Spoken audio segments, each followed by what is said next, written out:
네, 이슈 대담 시간입니다. 이데일리 이정훈 기자 나오셨습니다. 안녕하십니까? 안녕하세요. 자, 어제는 이재용 삼성전자 부회장의 대국민 사과가 단연 화제였죠. 네, 그렇습니다. 어제 오후 3시에 단행된 조치였는데요. 네. 뭐 조금 전격적이라고 할 수 있을 것 같습니다. 일정 자체가 어제 아침에 공개될 정도로 그 전날까지 그 전날 일부 매체가 빠르면 6일쯤 네. 그러니까 어제죠. 어제 대국민 사과를 발표할 가능성이 있다라고 몇몇 매체가 보도하긴 했습니다만은 공식적으로 일정이 확인된 건 어제 아침이었고요. 네. 그래서 곧바로 오후에 이제 그 대국민 사과가 이루어졌는데요.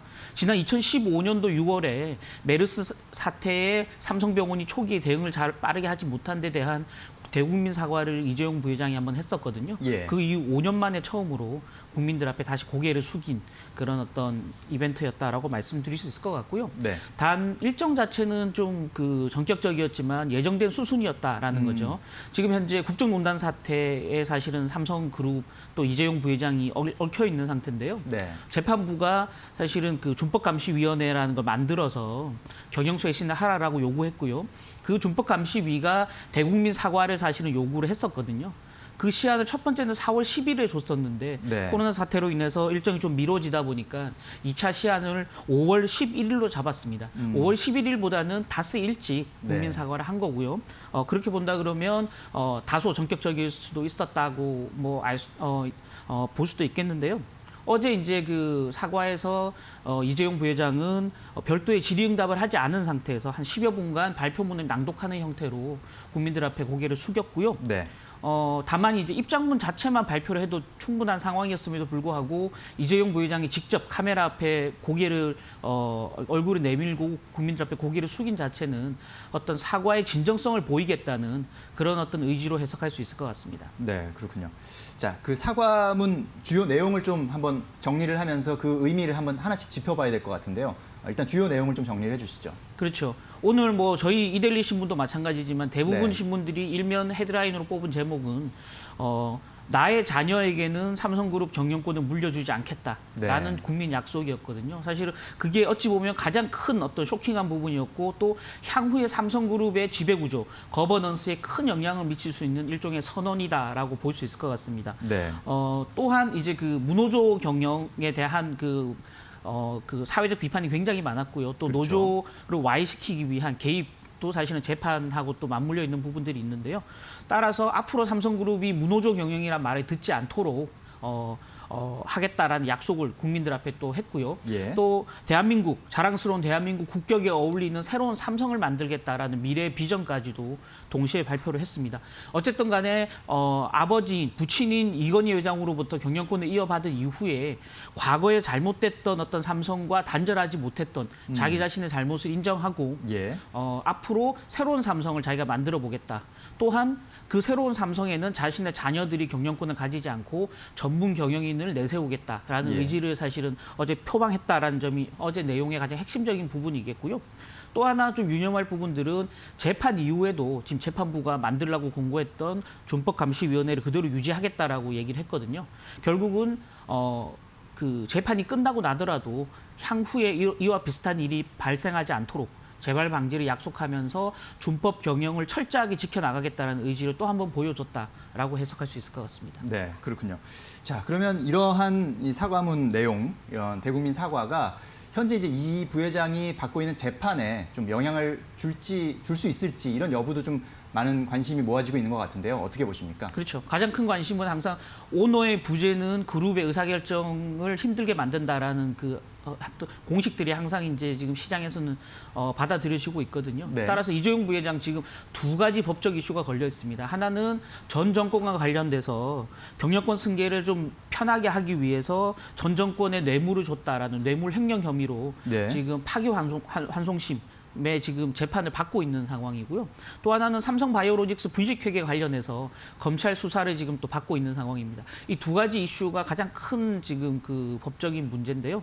일단은 파기환송심 자체는 어제 진정성을 좀 보인 국민적 사과로 인해서 조금 유리한 국면으로 갈 수 있지 않겠냐라는 한간의 지금 전망들이 나오고 있는 상황입니다. 네. 지금 이제 이 재판을 맡은 그 판사가 정준영 부장판사라는 분이거든요. 예. 이분이 이제 그 지난 2월에 아내를 살해한 치매 노인에 대해서 징역을 살리지 않고 보석을 결정해서 굉장히 화제를 낳았던 분이거든요.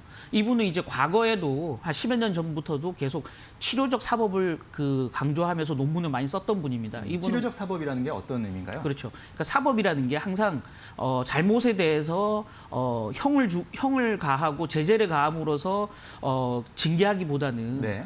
충분히 그 사유가 인정되고 잘못을 받아들이는 사람에 대해서는 조금 치유하고 다시 사회로 복귀할 수 있도록 해주는 그런 네. 어떤 약간 일종의 배려를 해주는 조치죠. 네. 치매 노인 자체도 아내를 살해했지만 감옥에 들여보내기보다는 보석 결정을 하고서 제대로 된 치료를 받을 수 있도록 도와주겠다라는 그런 판결이었거든요. 네. 그런 면에서 보면 삼성그룹 이재용 부회장이 진정성 있는 사과를 보였다. 또 재발 방지 약속을 했다. 라는 측면이 향후에 파기환송심에서 좀 유리한 국면으로 갈 수 있지 않겠냐라고 보는 쪽도 있거든요.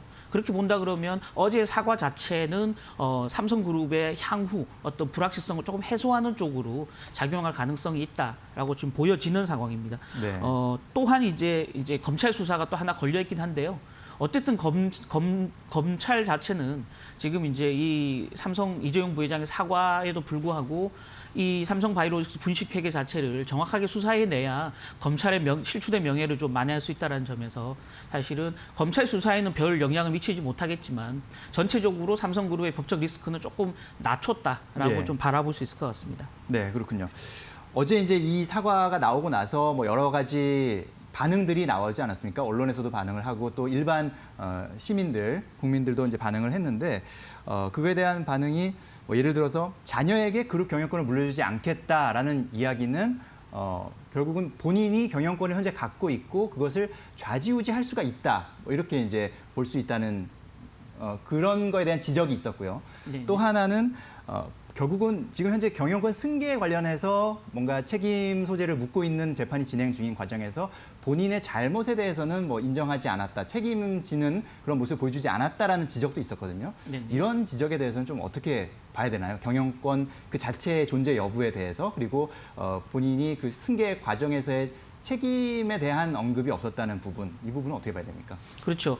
그러니까 우리 대기업 구조가 항상 그런 방식입니다. 그러니까 소수의 지분을 이용해서 레버리지로 해서 그룹 전체를 지배하고 있다라는 게 사실은 일반 시민들 또 시장이 바라보는 좀 비판적인 대목이긴 합니다만은 예. 현실적으로 사실은 이런 소수 지분으로 그룹 전체를 장악하는 이런 구조가 지금 현재 벌어질 수밖에 없었다라는 거 현실을 좀 인정해야 되겠고요. 네. 어쨌든 간에 본인이 지금 핸들링할 수 있는 그 지분을 통해서 향후에 삼성그룹의 지배 구조를 조금 개선해 나가겠다라고 약속한 부분에 오히려 좀 방점을 찍어야 되지 않겠냐라고 네. 좀 보여지는 상황이고요.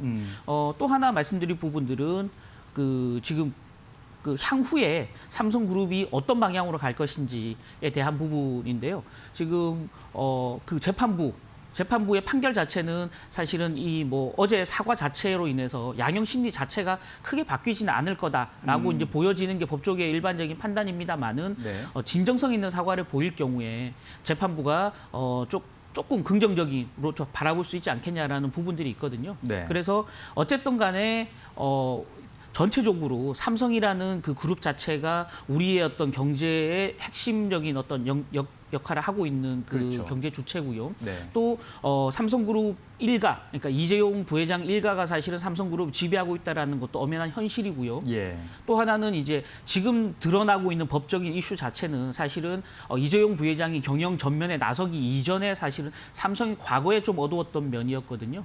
그래서 조금 미래지향적으로 바라볼 필요도 있지 않겠냐라는 생각이 있는 건 사실입니다. 네.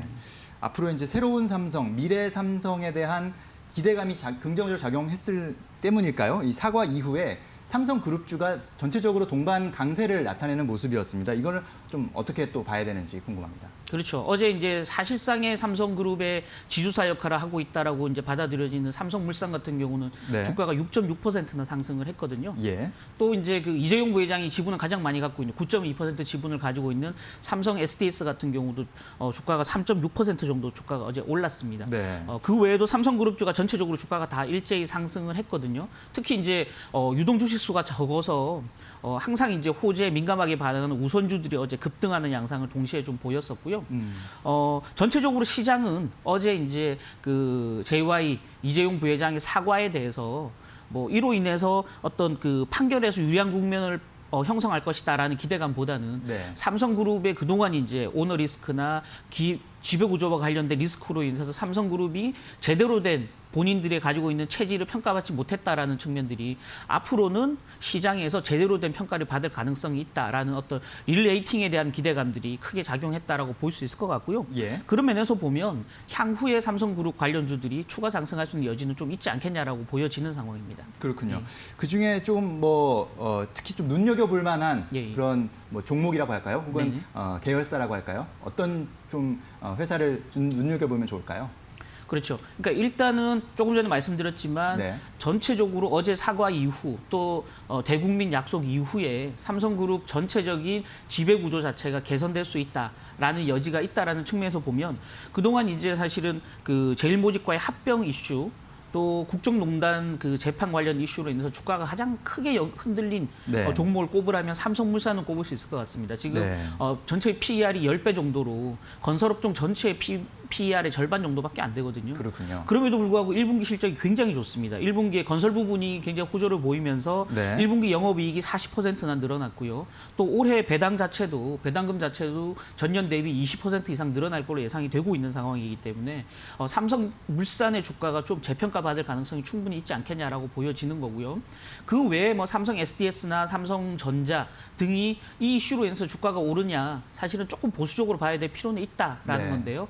향후에 삼성그룹이 어떠한 경영 개선안을 내놓을지에 따라서 좀 주가의 방향성이 달라질 수 있다고 보여지는 상황입니다. 지금 조금 전에 말씀드렸던 대로 자신의 자녀에게는 경영권을 물려주지 않겠다라고 얘기를 한 상태였거든요. 예. 지금 자녀들이 굉장히 어린 상태입니다. 그렇죠. 그리고 이재용 부회장 자체도 아직 젊은 40대고요. 네. 젊은 50대 초반이고요. 예, 예. 그러다 보니까 향후에 삼성그룹 방향이 어떻게 갈지에 대한 불안감도 약간 살짝 있는 건 사실이거든요.